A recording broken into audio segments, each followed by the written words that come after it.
Philippines, and welcome sa panibago naming episode today.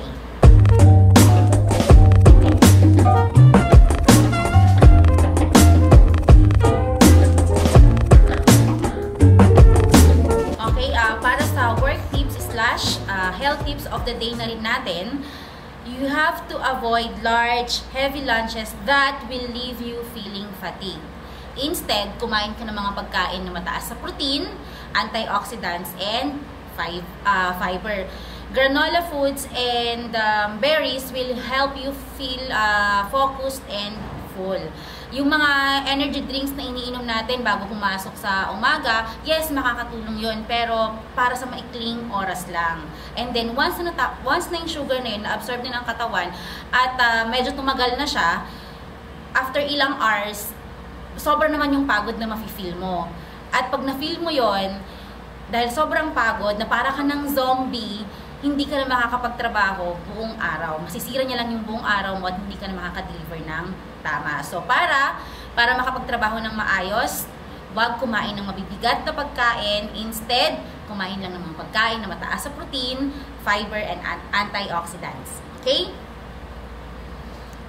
Okay, para sa life question of the day natin, ang tanong dito, how to start up anything in life?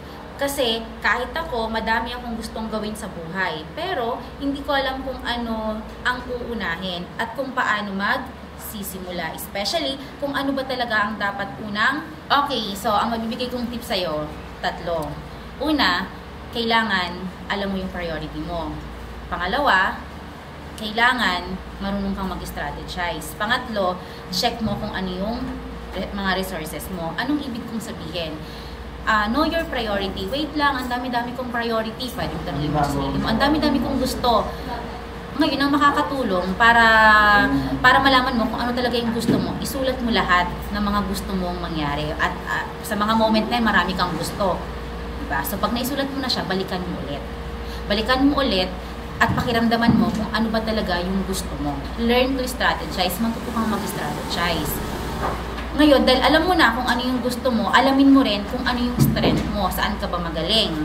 For sure, sa kung ano yung ginagawa mo ngayon, alam mo kung saan ka magaling at saan ka capable. At pag nalaman mo na kung saan yung strength mo, kung ano yung strength mo at saan ka capable, gamitin mo yun na armas mo para magawa mo yung step 1. Para magawa mo kung ano talaga yung gusto mo.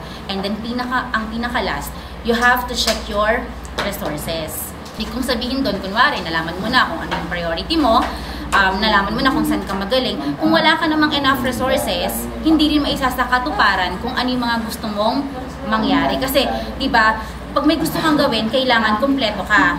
Diba? Kunwari, ako, gusto kong magtayo ng business dahil gusto kong maging business woman. Diba? Ngayon, kung wala naman akong enough na money para magkaroon ng para magtayo ng isang business, hindi rin siya mangyayari. So, napaka-importante na alam natin yung resources natin. Alam na yung priority mo, nakapag-strategy ka natin, alam mo na yung resources mo. Okay? So, yun lang. I hope nakatulong yung sagot ko sa'yo at saka sa iba pang nakikinig ngayon. Okay?